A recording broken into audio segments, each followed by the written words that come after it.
नमस्कार, मैं हूं आपके साथ हिमानी नैथानी। बात महाराष्ट्र विधानसभा चुनाव की अगर करें तो जैसे जैसे चुनावों की तारीख नजदीक आती जा रही है वैसे वैसे सियासी पारा चढ़ता जा रहा है, बढ़ता जा रहा है और साथ ही बढ़ती जा रही है नेताओं के बीच की जो जुबानी जंग है।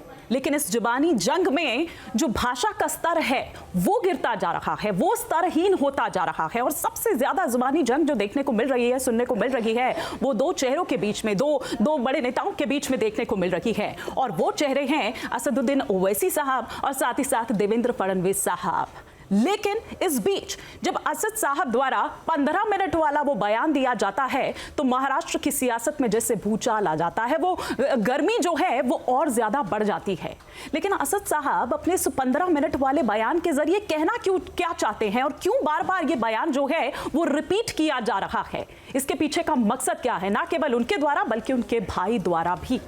इन तमाम सवालों के जवाब बताने के लिए, देने के लिए खुद हमारे साथ जुड़ चुके हैं इस वक्त असदुद्दीन ओवैसी जी। बहुत बहुत स्वागत है आपका असद सर। लेकिन मैं आपसे ये समझना चाह रही हूँ, ये 15 मिनट वाला बयान क्यों, क्या है इसके पीछे का खेल, क्यों बार बार ये रिपीट किया जा रहा है आपके द्वारा भी और अकबरुद्दीन ओवैसी द्वारा भी? नहीं, मुझे नहीं मालूम, आपकी बरादरी मीडिया इसको इशू बना दिए। अगर 9:45 पर मैंने कहा कि अभी 15 मिनट बाकी हैं और उससे पहले अकबरुद्दीन ओवैसी आम खास ग्राउंड में औरंगाबाद में हजारों लोगों के सामने बोल रहे थे, तो आपकी बरादरी ने इसको इशू बना दिया। अब अगर घड़ी में 9:45 हो रहे हैं और 10 बजे रात को पूरा पब्लिक मीटिंग खत्म करना है, इलेक्शन का कानून है, तो ये तो आपको अपनी फ्रेटर्निटी से पूछना पड़ेगा, क्योंकि आप लोग इशू बनाते हैं। तो मैंने उसको मॉक करने के लिए शोलापुर में मैंने वो कहा है, क्योंकि इशू तो आपकी फ्रेटर्निटी बना रही, हम तो नहीं बना रहे हैं। सर, इशू हम बना रहे हैं या आपने नहीं देखा कि जब ये बयान संभाजी नगर में दिया जाता है उस वक्त तो क्या माहौल वहां पर हो जाता है, किस तरह से व्हाट्सएप पर वो जो तमाम मैसेजेस हैं वो वायरल होने लगते हैं। ये देश विरोधी बयान है, ये नफरती बयान है, ये देश को तोड़ने वाला बयान है, आग लगाने वाला बयान है। कौन बोल रहा है ये? कौन बोल रहा है ये देश को तोड़ने वाला बयान है? तो क्या सर ये आपसी सौहार्द पैदा करने वाला बयान है? नहीं, आप क्या बोलना चाह रहे हैं? 9:45 अगर कोई बोलेगा तो देश टूट जाएगा। 15 मिनट अभी बाकी है का मतलब क्या है सर? वही तो समझना चाह रहे हैं। हाँ, तो जब घड़ी में 9:45 हो रहे हैं तो इससे देश को खतरा कैसे पैदा हो रहा है? कि आप बताइए कौन से BNSS के कानून के तहत हो रहा है, कौन से मॉडल कोड ऑफ कंडक्ट के गाइडलाइंस का वायलेशन हो रहा है? बताइए आप, शायद आप जानकार हैं तो हमको बता दीजिए, हम ज्ञान हासिल कर लेंगे आपसे। आप इस पर जवाब नहीं देना चाह रहे हैं, चलिए ठीक है। लेकिन जवाब तो मैं दिया हूं ना। नहीं, जवाब का सवाल नहीं, जवाब सर, मैं 12 साल पहले ये बयान जब दिया गया अकबरुद्दीन ओवैसी साहब द्वारा, क्या हुआ? उन्हें जेल जाना पड़ा। मुझे उसको रिपीट करने की जरूरत नहीं है। और अब अगर आप इसे लेकर आ रहे हैं तो जाहिर सी बात है कि आपकी ये स्ट्रैटेजी होगी, तभी आपके द्वारा और अकबरुद्दीन ओवैसी के द्वारा ये आपकी सभाओं में, रैलीज में बोला जा रहा है और वहां तालियां बज रही हैं। आपको मालूम अकबरुद्दीन ओवैसी के उस भाषण के बाद जेल को गए, नंबर 1। ऐसे कितने लोग जेल को गए? क्या आपको मालूम कि कोर्ट में केस चला और कोर्ट ने उनको बरी कर दिया? उसके बावजूद भी आप लोगों को बड़ी नफरत है, इसीलिए आप बार बार उसको उठाते हैं। अच्छा सर, चुनाव दर चुनाव आपका रंग बदलता नजर आ रहा है और जो कॉमेडी मैं कहूंगी कि जो आपने कही उस नोटिस को लेकर जो आपको मंच पर ही थमाया गया, इस तरह का अंदाज हमने पहले कभी आपका नहीं देखा। आप उसमें गलतियां भी बता रहे हैं, आप उसमें लीगल से लेकर तमाम चीजों को गिनवाते हुए नजर आ रहे हैं। नहीं तो क्या करूं मैं, या तो रोऊं या फिर गुस्से का इजहार करूं? तो उस नोटिस का मजाक ही तो उड़ा सकते आप BNSS की नोटिस मुझे दे रहे हैं। 3 दिन पहले या 2 दिन पहले प्रधानमंत्री नरेंद्र मोदी आए। एक है तो सेफ है, ये एक है तो सेफ है किसको कह रहे हैं? देश के हित में कह रहे हैं या सिर्फ अपनी हिंदुत्व आइडियोलॉजी के लोगों कह रहे हैं? फिर आप जो मौजूदा गृह मंत्री है महाराष्ट्र के, वो मेरा नाम लेकर बोलते हैं और क्या क्या अनाप शनाप बकते हैं उनको नोटिस नहीं। कितने ऐसे स्टेटमेंट हो रहे हैं रूलिंग पार्टी की तरफ से। और मेरा ऑब्जेक्शन ये है कि पुलिस को कोई राइट नहीं है, जब model code of conduct existence में है, रिटर्निंग ऑफिसर की तरफ से शो कॉज नोटिस दी जाती है। तो ये जो पुलिस की तरफ से नोटिस दी गई है, अगर रिटर्निंग ऑफिसर का कंसर्न नहीं है तो उनको कोई राइट नहीं है। और ऊपर से आप देखिए, उससे पहले मैं महाराष्ट्र में कम से कम 8 या 10 पब्लिक मीटिंग्स को एड्रेस कर चुका हूं, जहां पर हर चीज पुरसकून तरीके से हो गई। और ये बीएनएस का कानून वो कानून है जिसका मैंने पार्लियामेंट में, जो मैं अकेला ही एमपी थे, मैं इम्तियाज जलील, हमने इसका विरोध किया था। दूसरे अपोजिशन मेंबर सस्पेंड हो चुके थे। मैंने इसको कहा था कि अगर आज महात्मा गांधी और भगत सिंह जिंदा होते तो इस कानून को कंडेम करते। मैंने पार्लियामेंट में कहा था कि बीएनएस और बीएनएस कानून सिर्फ इस्तेमाल होगा अल्पसंख्यक समाज, दलित और जो इंटेलेक्चुअल जो डिसेंट करते हैं कोई भी सरकार के खिलाफ। तो माशाल्लाह शोलापुर की जो वहां के जो पीआई साहब ने मुझे सच साबित कर दिया। ठीक है असद जी, आप अपनी भूमिका क्या देखते हैं? क्योंकि एक तरफ महाराष्ट्र चुनाव में महायुति है तो दूसरी तरफ महाविकास आघाड़ी है, जिन्हें आपने खुला ऑफर भी दिया था, जिन्हें आपने साथ आने की बात भी कही थी। ये अलग बात है कि बात नहीं बनी, लेकिन आप अपनी भूमिका क्या देख रहे हैं? या सिर्फ एक सपोर्टिंग रोल में देख रहे हैं, मुस्लिम लीडर बतौर ही एक देख रहे हैं, क्या देख रहे हैं? नहीं, हमारी एक पॉलिटिकल पार्टी है। महाराष्ट्र में हमारे 2 विधायक हैं। 2019 में हमने औरंगाबाद की पार्लियामेंट की सीट, वहां की आवाम ने, जनता ने हमको कामयाब किया। और 2024 में इम्तियाज जलील नहीं जीत पाए क्योंकि तमाम सो कॉल्ड सेकुलर और कम्युनल पार्टीज ने मिलकर 48 लोकसभा की सीट में एक ही मुसलमान खड़ा था, उसको मिलकर उन्होंने हराया। उसके बावजूद भी इम्तियाज जलील को औरंगाबाद की आवाम ने 3.5 लाख वोट से नवाजा। तो हमारे यहाँ पर कई मुकामात पर म्युनिसिपल कॉरपोरेटर्स हैं। बैकुल्ला में वारिस पठान हमारे एमएलए थे, पिछले बार नहीं जीत पाए, हम लोग सेकंड आए। तो उस बुनियाद पर हम इलेक्शन लड़ रहे हैं, अपनी पार्टी के कैंडिडेट्स को कामयाब करने की पूरी कोशिश कर रहे हैं। और बुनियादी मकसद ये है कि महाराष्ट्र हो या हमारा देश हो, हर समाज का एक पॉलिटिकल लीडरशिप है या फिर उनके एक पॉलिटिकल लीडर है।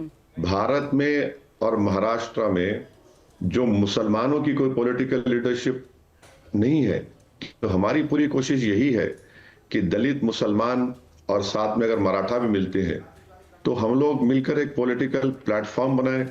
लीडरशिप अगर बनती है तो बनाएं। और इसी कोशिश में हम लगे हैं कि जहां पर हमारे कैंडिडेट्स अगर जीतेंगे इंशाअल्लाह, मुझे यकीन है, तो हम लोग विधानसभा जब जाएंगे तो अल्पसंख्यक समाज के साथ साथ दलित इश्यूज का, इनका इंजस्टिस और साथ ही साथ मराठा आरक्षण का भी हम लोग डिमांड करेंगे।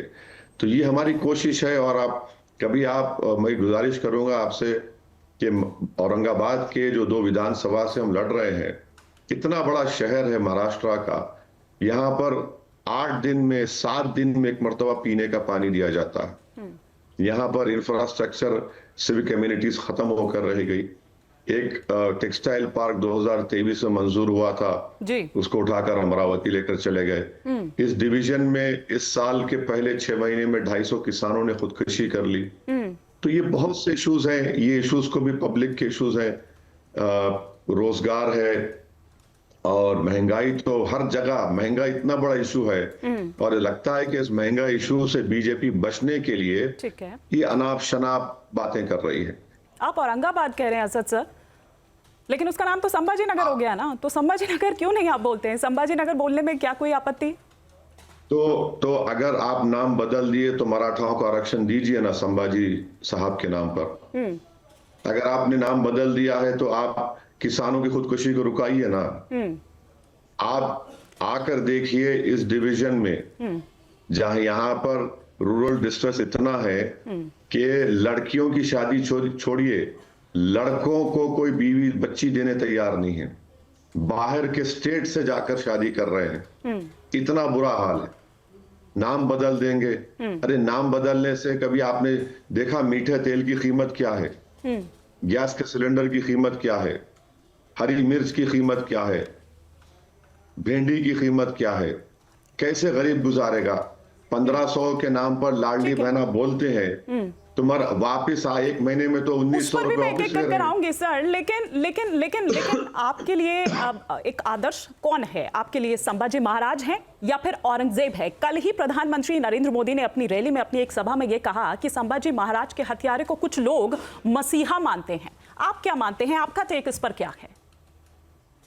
एक बात सुनिए, मेरे लिए संविधान सबसे आगे है, संविधान सबसे आगे है।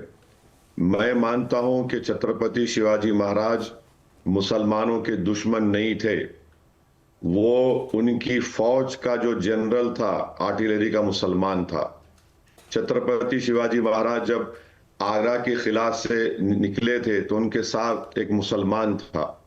छत्रपति शिवाजी महाराज का जो नेवी का हेड था वो मुसलमान था। छत्रपति शिवाजी महाराज के जो फाइनेंस के जो डिपार्टमेंट में कई मुसलमान थे। तो प्रधानमंत्री जो है हिंदू मुस्लिम करना चाहते हैं, मगर प्रधानमंत्री तारीख से वाकिफ नहीं है। मैं किसी बादशाहों का नुमाइंदा नहीं हूं। मैं भारत के संविधान के ऊपर ओथ लिया हूं अल्लाह के नाम पर, और मैं इस आजाद हिंदुस्तान और मैं हैदराबाद की नुमाइंदगी करता हूं। तो मुझे संविधान से मतलब है। अगर प्रधानमंत्री तारीख में जाना चाहेंगे तो प्रधानमंत्री को बोलना पड़ेगा कि कौन वो लोग थे जो अंग्रेजों को लव लेटर लिख रहे थे, कौन वो लोग थे जिन्होंने क्विट इंडिया मूवमेंट में हिस्सा नहीं लिया था, कौन वो लोग थे जिन्होंने जिन्ना के साथ मिलकर पहली सरकार बनाई थी। तो तारीख हम भी जानते हैं। जो प्रधानमंत्री अगर सिलेक्टिव बात करेंगे, आज प्रधानमंत्री इस शहर में आए थे जहां पर मैं बैठा हूं, एक लफ्ज नहीं बोल सके मराठा आरक्षण के बारे में। अगर आपको संभाजी महाराज से इतनी मोहब्बत थी तो आप मराठा रिजर्वेशन के बारे में बोलते। आप उसके फेवर में हैं क्योंकि आप जरांगे पाटिल की हर मंच से तारीफ करते हुए भी नजर आ रहे हैं। आप फेवर में हैं इसके? नहीं, मेरा मानना यह है कि महाराष्ट्र की राजनीति में जहां पर परिवार ऐसे 20-25 परिवार हैं जो बड़े एंट्रेंस्ड है और उन्हीं के परिवार से लोग राजनीति को आगे लेकर चलते हैं। तो ये जरांगे पाटिल साहब ना तो कोई एक बड़े परिवार का हिस्सा है। मैंने परिवार मेरा मतलब वो बड़ा जो उनका जो दौलत बोलिए, शुगर फैक्ट्रीज बोलिए या कोऑपरेटिव बैंक बोलिए, इसका कोई ताल्लुक नहीं है। ये शख्स अचानक उभरता है और अपने समाज का बेताज बादशाह बन जाता है। तो ये हमारे भारत की जमहूरियत की खूबसूरती है और लीडरशिप इमर्ज करी है। मैं सलाम करता हूं मराठा समाज को कि उन्होंने अपनी एक लीडरशिप को बनाया। यही तो हम कह रहे हैं अल्पसंख्यक समाज के लोगों को कि आप अपनी लीडरशिप बनाइए। हमारे सामने एग्जाम्पल है जरांगे पाटिल का। सर, अभी आपने संविधान का जिक्र किया और तमाम चीजों को आप कह रहे थे, लेकिन हमारा संविधान, मैं उसी संविधान की बात करती हूँ, वो तो ये नहीं कहता है कि धर्म के आधार पर आरक्षण दिया जाए। क्या आप उस आधार पर मुस्लिम को आरक्षण दिलाने की बात कर रहे हैं? देखिए, आपको आर्टिकल 15 और 16 पढ़ना चाहिए, नंबर 1, जिसमें आरक्षण दिया जाता है सोशली एंड एजुकेशनली बैकवर्डनेस की बुनियाद पर। महाराष्ट्र में मुसलमानों को रिजर्वेशन जो दिया गया था, जो पहले कांग्रेस की सरकार और शरद पवार की सरकार थी, उन्होंने उसको विधानसभा में बिल नहीं पास किया, ऑर्डिनेंस से दिया। ऑर्डिनेंस लैप्स हो गया। मगर जब बॉम्बे हाई कोर्ट में केस चल रहा था तो बॉम्बे हाई कोर्ट ने मुस्लिम आरक्षण को अपहेल्ड किया। एजुकेशन में, एम्प्लॉयमेंट में कहा क्योंकि 50% की ब्रीच है, नहीं मिल सकता। तो ये बात बिल्कुल गलत है कि रिलीजन के नाम पर दिया गया था। उसमें महमूद रहमान कमेटी की रिपोर्ट ने सोशल एजुकेशनल बैकवर्डनेस की रिपोर्ट बनाई इंपेरिकल एविडेंस के साथ, और उस रिपोर्ट को बॉम्बे हाई कोर्ट ने अपहेल्ड किया। ये इनकी इंटेलेक्चुअल डिसऑनेस्टी थी कांग्रेस और शरद पवार सरकार की, कि बजाय बिल बनाने के ऑर्डिनेंस बनाया। उसके बाद बीजेपी की सरकार आई, ऑर्डिनेंस लैप्स हो गया। मगर हाई कोर्ट का जजमेंट तो है। अब आप रिलीजन के बाद कहां रिलीजन यहां पे आ रहा है? तेलंगाना में, कर्नाटका में, आंध्र प्रदेश में भी जो मुसलमानों में जो कास्ट हैं उनको रिजर्वेशन मिल रहा है 4%, आंध्रा तेलंगाना में और कर्नाटका में शायद 5% मिल रहा है। तो ये इसको समझने की जरूरत है। रिलीजन के नाम पे कौन पूछ रहा है? सोशल एजुकेशनल बैकवर्डनेस और जो कास्ट है मुसलमानों में, कास्ट एक रियलिटी है भारत की। आप अखबार उठाकर देख लीजिए, किसी लड़की या लड़के की शादी है तो लिखा हुआ होगा कि इतनी पढ़ी लिखी है, इतनी सैलरी है, इतना सैलरी उस लड़के की है, कास्ट उसकी ये है, ये कास्ट का लड़का लड़की चाहिए। ठीक है, अब मैं वापस लौटूंगी उस नारे पर जिसकी गूंज जो है वो सुनाई दे रही है और आपके और देवेंद्र फडणवीस के बीच, और जिस तरह से आप ये कह रहे हैं वो कुछ ज्यादा ही जुबानी जंग देखी जा रही है। लेकिन पहले मैं आऊंगी, प्रधानमंत्री मोदी ने जो कहा एक है तो सेफ है, आप कह रहे हैं कि आपको उस पर आपत्ति है। उधर योगी जी कह रहे हैं बटेंगे तो कटेंगे, लेकिन वो तो ये कह रहे हैं कि हम समाज को एकजुट करने की बात कर रहे हैं और ये नारा चल रहा है, पूरे देश में चल रहा है ना, और हम चुनावों में भी देख रहे हैं हरियाणा में ये काम कर गया। कास्ट सेंसस जो विपक्ष लेकर आया था उसको कहीं आप ये देखिए कि वो फना हो गया, उसको धूल चटा दी इस नारे ने। नहीं, कास्ट सेंसस तो देश में होना जरूरी है। इसलिए होना जरूरी है कि देश को जानना पड़ेगा कि जो अदर बैकवर्ड कास्ट हैं, इस जो दलित हैं, जो आदिवासी हैं, उनका स्टेटस क्या है, उनका पोजीशन क्या है। क्योंकि ये तो नहीं चल सकेगा ना कि जो इस देश की आबादी का 10-15% हिस्सा है वो पूरा देश को चलाएंगे। जितने कास्ट सेंसस होगा तभी तो आईना दिखाया जाएगा इन तमाम लोगों को। तो कास्ट सेंसस तो रियलिटी है। तेलंगाना में कास्ट सेंसस हो रहा है, सर्वे हो रहा है, बहुत अच्छा है। मालूम होना चाहिए, दूध का दूध पानी का पानी हो जाएगा। तो सच्चाई जानने के लिए हर एक के पेट में दर्द क्यों हो रहा है? या तो आप नहीं चाहते कि वो अदर बैकवर्ड क्लासेस को, उनको उनकी सच्चाई देश को मालूम हो सके, तो ये पॉइंट है। रहा सवाल बटेंगे कटेंगे का, तो अजीत पवार खुद उसको क्रिटिसाइज कर रहे हैं, आप मुझसे सवाल कर रही हैं। और बटेंगे कटेंगे एक हैं तो सेफ हैं। हम ये जानना चाहते प्रधानमंत्री मोदी से और उत्तर प्रदेश के मुख्यमंत्री से कि ये आपका स्लोगन किसके लिए है, बताइए कौन से समुदाय के लिए है? एक है तो सेफ है, तो किसके लिए है? कि 10 साल से मोदी प्रधानमंत्री है तो देश सेफ नहीं है।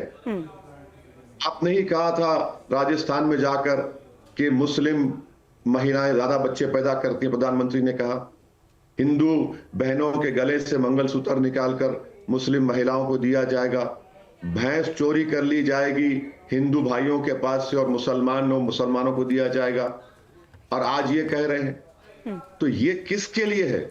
हम चैलेंज कर रहे हैं बीजेपी को कि बताएं, एक है तो सेफ है किसके लिए है? ये देश के लिए नहीं है, ये देश को बांटने के लिए कहा जा रहा है।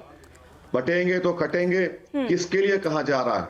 आप किस समुदाय का डर दिखाना चाह रहे हैं? जो माइनॉरिटी है, और उनका डर दिखाने के लिए आप एक बात कह रहे हैं। बुलडोजर की सियासत को तो सुप्रीम कोर्ट ने खत्म करके रख दिया। जिसको सेलिब्रेट मोदी ने किया था, जिसको सेलिब्रेट योगी ने किया था, उन्होंने सुप्रीम कोर्ट ने जजमेंट में कहा कि बुलडोजर जहां पर इस्तेमाल होता है, it shows the state of affairs in that place. उसने अनकॉन्स्टिट्यूशनल करार दे दिया। अब बुलडोजर की बात नहीं कर रहे हैं। ठीक है, ये चल रहा है। ये तो धोखा देने की बात कर रहे हैं। ठीक है सर, आप चैलेंज कर रहे हैं, आप ये भी कह रहे हैं कि ये ठीक नहीं है, ये नहीं होना चाहिए, और वो बताएं। लेकिन जितना पैशनेट आप बटेंगे तो कटेंगे नारे को लेकर हैं, जितना पैशन आपका इसको लेकर दिखाई दे रहा है, ये पैशन आपका सिर तन से जुदा पर नहीं दिखाई दिया जब सिर से तन से जुदा का नारा गूंज रहा था। जब ये नारा लगा तो हमारे ही पार्टी के एक कॉर्पोरेटर पर केस बुक हुआ है, हम उसको नहीं बचाए। जितने लोगों ने नारा लगाया था उस पर केस बुक करवाए। एक हमारा एक छोटा मोटा पॉलिटिकल पार्टी का, वो भी है दूसरी पार्टी का, उसको जेल जाना पड़ा। ऐसा नहीं है, आप मंगवा लीजिए। मैं आपको पुलिस स्टेशन बोल रहा हूं, वेस्ट जोन ऑफ हैदराबाद में और फिर साउथ जोन में ये केस बुक हुआ है, आप डिटेल्स देख लीजिए। ठीक है, एक तरफ कांग्रेस, देखिए आप दोनों तरफ से आप पर जो पलटवार है वो हो रहे हैं, वो चाहे बीजेपी हो, बीजेपी ये कह रही है कि पोलराइज करने की कोशिश कर रहे हैं आप इसके जरिए, और वहीं दूसरी तरफ कांग्रेस भी यही कह रही है। तो आप किस तरफ है? क्योंकि एक तरफ आपको बीजेपी की बी टीम भी कहा जा रहा है, वो कह रहे हैं कि वो अगर हिंदुओं को एकजुट करने की बात कर रहे हैं तो यहाँ पर आप मुस्लिम्स को एकजुट करने की बात कर रहे हैं, और ये ध्रुवीकरण का आरोप आप पर लग रहा है। नहीं, ये आरोप बिल्कुल सही है, मैं मानता हूं। मेरे ही वजह से कमला हैरिस हार गई और ट्रम्प जीत गया। अब मैं क्या बोलूं? इसका जवाब तो ये है मेरे पास। मैंने ही कमला हैरिस को हरवा दिया और ट्रम्प जीत गए। मैंने ही हरियाणा में बीजेपी को जितवा दिया जहां पर मैं गया ही नहीं। तो ये एक बात तो साबित करता है कि चाहे ये राइट विंग फाशिस्ट पार्टीज हो या ये सो कॉल्ड सेकुलर पार्टीज हो, वो सब समुदाय के पॉलिटिकल लीडर्स को या लीडरशिप को बर्दाश्त कर सकते हैं, मगर मुस्लिम पॉलिटिकल एम्पावरमेंट को कभी बर्दाश्त नहीं करेंगे। वो यही चाह रहे हैं कि हम लोग सिर्फ डर कर, खौफ खाकर, हमारा सर झुकाकर या उनके पैर पड़कर उनको हमारा सियासी आका मानकर वोट डालते रहे। वो असदुद्दीन ओवैसी और मेरी पार्टी उसको हमारे लिए नाकाबिल कबूल है। हम बराबरी चाहते हैं, हम हिस्सेदारी चाहते हैं, हम पॉलिटिकल एम्पावरमेंट चाहते हैं, हम अपने नेताओं को बनते हुए देखना चाहते हैं। ये हमारी कोशिश है और इंशाअल्लाह औरंगाबाद हो या महाराष्ट्र हो, यहाँ पर हम अपने मकसद में कामयाबी हासिल करेंगे। राहुल गांधी जी से नाराजगी दूर हो गई आपकी? मैडम देखिए, मैं जो है ना, मेरा काम किसी की नाराजगी दूर करना नहीं है। जी।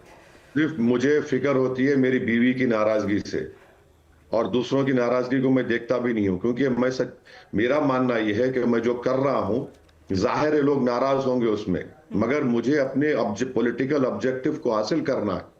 मुझे, जैसा उर्दू में कहते हैं ना, मुझे अपने मंजिल मकसूद पर जाना है।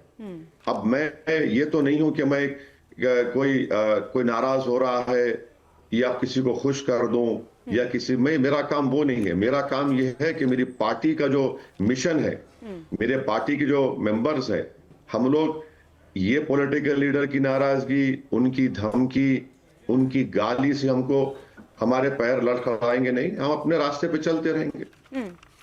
लेकिन इस बीच सर, जो भाषा का स्तर होता जा रहा है रैलीज में, जो हम देख रहे हैं, सभा में हम देख रहे हैं, स्पेशली आप और देवेंद्र फडणवीस के बीच, क्या आपको लग रहा है कि वो सही है?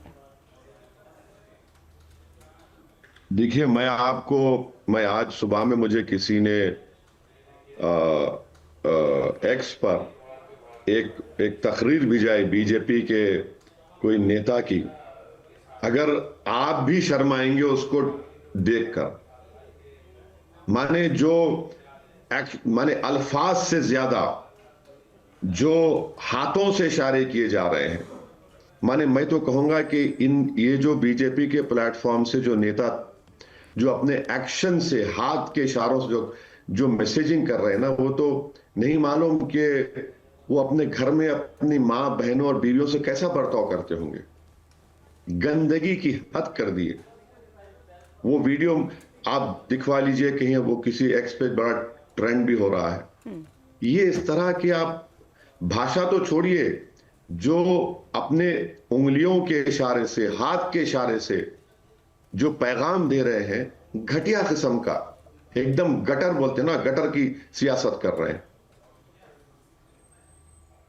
नहीं, लेकिन आपकी तरफ से भी तो पलटवार उसी तरह से किया जा रहा है ना असद सर? देखिए, अगर कोई एक शख्स जो भारत के दूसरे बड़े प्रदेश का मुख्यमंत्री रह चुका है और उसका ताल्लुक अपर कास्ट से है और अभी होम मिनिस्टर है, वो आकर मेरा नाम लेकर कुछ अनाप शनाप बकेगा। ये चुनाव का माहौल है और चुनाव के माहौल में आप मुझे कुछ बोलेंगे तो ऐसा तो नहीं है ना मैडम कि मैं महात्मा गांधी ने जो कहा था मैं तो नहीं मानने वाला हूं। आप मुझे बोलेंगे तो मैं कॉन्स्टिट्यूशन, संविधान के दायरे में रहकर उनको जवाब दूंगा। मामला यह है कि फडणवीस ये समझते हैं कि वो ऊंचे हैं और असदुद्दीन ओवैसी नीचे है। फडणवीस ये समझते हैं कि असदुद्दीन ओवैसी को मैं झुका दूंगा, मगर फडणवीस ये भूल चुके हैं कि बाबा साहेब के अम्बेडकर के संविधान ने हम सबको बराबर का इंसान बना दिया। लेकिन वो तो कहते हैं कि बाबा शुरू साहेब- आपकी तरफ से हुआ, फिर उसके बाद उनका पलटवार आया। कोई- वो जिहाद कोई- की, कोई- धर्म युद्ध की बात देखिए, आप, हाँ कोई शुरुआत की बात नहीं है। हम अपनी बात कर रहे थे। वो हिंदू मुस्लिम की ध्रुवीकरण की राजनीति करने के लिए ये बातें कर रहे हैं। आप एक बात बताइए, वो होम मिनिस्टर हैं। एनसीआरबी का डेटा कहता है कि 2023 में सबसे ज्यादा हेट स्पीचेस महाराष्ट्र में हुई हैं। सबसे ज्यादा दंगों में जो लोग गिरफ्तार हुए हैं वो महाराष्ट्र में हुए हैं। आपने होम मिनिस्टर रहते हुए जरांगे पाटिल के ऊपर लाठीचार्ज करवा दिया। आप में ओवैसी का नाम लेने की हिम्मत है क्योंकि आप समझ रहे हैं कि मुसलमान हैं। आप जरांगे पाटिल का नाम लीजिए, कौन रोक रहा है आपको? और हमको, देश को बताइए, वोट जिहाद का मतलब क्या है, धर्म युद्ध का मतलब क्या है? चुनाव में कोई धर्म युद्ध हो रहा है? कोई वोट जिहाद हो रहा है? वो ये कह रहे हैं कि अच्छा, हमारे लिए तो ये अयोध्या- युद्ध जैसा ही है, युद्ध जैसा ही है हमारे लिए ये चुनाव। नहीं, आप लोगों का तो मजा ही मजा है ना। अयोध्या की सीट हार गए, क्या था वो बताइए? प्रधानमंत्री मोदी की मेजॉरिटी कम हो गई, 1.5 लाख हो गई, क्या था वो? आपने गुजरात में एक सीट हार गई, क्या था वो? जहां पर प्रधानमंत्री ने कहा था कि मंगलसूत्र छीन कर दिया जाएगा, वहां पर ट्राइबल पार्टी का एक नौजवान बीजेपी को चारों खाने चित कर दिया, क्या था वो? धर्मयुद्ध था? बताएं वो। हम तो जानना चाह रहे, देखिए हम 3 चीज जानना चाह रहे बीजेपी से। ये वोट जिहाद, धर्मयुद्ध क्या है बताइए। एक है तो सेफ है का मतलब बताइए, और फिर ये बताइए बटेंगे तो कटेंगे। किसको बोल रहे हैं आप? ये किसको पैगाम दे रहे हैं बताइए ना। आप अपनी महंगाई की को कंट्रोल करने की नाकामी को छुपाने के लिए आप ये सब अनाप शनाप बकवास बक रहे हैं। किसान खुदकुशी कर रहा है, रूरल डिस्ट्रेस है, इन्फ्लेशन पूरे भारत में सबसे ज्यादा महाराष्ट्र में 7.3, फिस्कल डेफिसिट का जो टारगेट है 2.7, आप उससे आगे बढ़ चुके हैं। तो ये मुद्दे अवामी मुद्दे हैं, जनता के मुद्दे हैं। लेकिन बावजूद उसके सर ये मुद्दे सुनाई नहीं देते हैं। सुनाई तो वही औरंगजेब और यही सब सुनाई देते हैं, और समझ नहीं आता है कि बार बार चुनावों में ये औरंगजेब की एंट्री क्यों होती है, जबकि उसकी सल्तनत को गए तो 300-325 साल हो चुके हैं। औरंगजेब थोड़ी वोट डालने सर यहाँ पर जाएगा, ये औरंगजेब थोड़ी ना वहां पर। तब भी ये मुद्दे जो आप गिनवा रहे हैं ये बिल्कुल ये वैलिड है, ये इंपॉर्टेंट है, लेकिन ये वहां सुनाई नहीं देते हैं। सुनाई यही देता है ओवैसी, ए फडणवीस, ये भाषा का स्तर है, वो ये मुद्दे हैं जिनका जनता से कोई सरोकार नहीं है। मैं बिल्कुल आपसे एग्री करता हूं। आपके इस पर्टिकुलर सवाल के ऊपर तो एग्री करता हूं। मैं आपके एक एक लफ्ज के ऊपर एग्री करता हूं। अब ये बात, आपकी बात शायद फडणवीस सुन लें, उनके कान में और दिल में जो नफरत की रुई भरी हुई अगर वो निकालेंगे तो शायद आपकी बात उनके दिल को लगेगी, उनका जमीर जाग जाएगा। ये बात शायद आपकी बात प्रधानमंत्री और योगी सुन ले। महंगाई पे बात करो, किसानों की खुदकुशी पे बात करो, मराठा आरक्षण पे बात करो, पीने का पानी नहीं है, इन्फ्लेशन है, आप इस पे बात ही नहीं कर रहे हैं। ये तो है मुद्दे हैं। यूसीसी पर क्या कहेंगे आप? एक फाइनल कमेंट आपसे चाहूंगी। अब आप देखिए मैडम, जो उत्तराखंड का जो यूसीसी है उसके ऊपर ही 2 लफ्ज बोल के खत्म कर देते हैं। उसमें उन्होंने हिंदू कस्टम्स एंड कल्चर का एग्जम्पशन दे दिया। क्यों दिया भाई आपने? यानी आप हिंदू कल्चर एग्जम्पशन को एग्जम्पशन दे रहे हैं और आप कह रहे हैं कि कल्चर और कस्टम जो है उसमें इंटरवीन नहीं करेंगे। फिर आपने ट्राइबल्स को एग्जम्पशन दे दिया, तो ये कैसा यूसीसी हुआ? और फिर हिंदू अनडिवाइडेड फैमिली में टैक्स रिबेट मिलता है। आज से 3 साल पहले तो 1600 करोड़ का टैक्स रिबेट मिला। हटाइए ना, सबके लिए करिए। सर आप कहते हैं कि मुस्लिमों की शिनाख्त खत्म करना ही यूसीसी का मकसद है, ऐसा आपको क्यों लगता है? इसलिए कि article 25 freedom of religion, article 26 managing religious affairs of religious denomination, article 29 और राइट टू इक्वालिटी, ये ऐसे चीजें हैं जो आप कोई ऐसा काम नहीं कर सकते जो इसके खिलाफ हो। आप हमको ये बता दीजिए कि क्या हिंदू सक्सेशन एक्ट खत्म होगा, क्या हिंदू मैरिज एक्ट खत्म होगा, क्या हिंदू एडॉप्शन एक्ट खत्म होगा? आप इसको एग्जाम्शन दे रहे हैं यूसीसी के नाम पर। आप एग्जाम्शन कैसे दे रहे हैं बताइए आप। ठीक है, बहुत बहुत शुक्रिया आजाद सर हमारे साथ जुड़ने के लिए, अपना वक्त हमें देने के लिए। Thank you ma'am, thank you, बहुत शुक्रिया।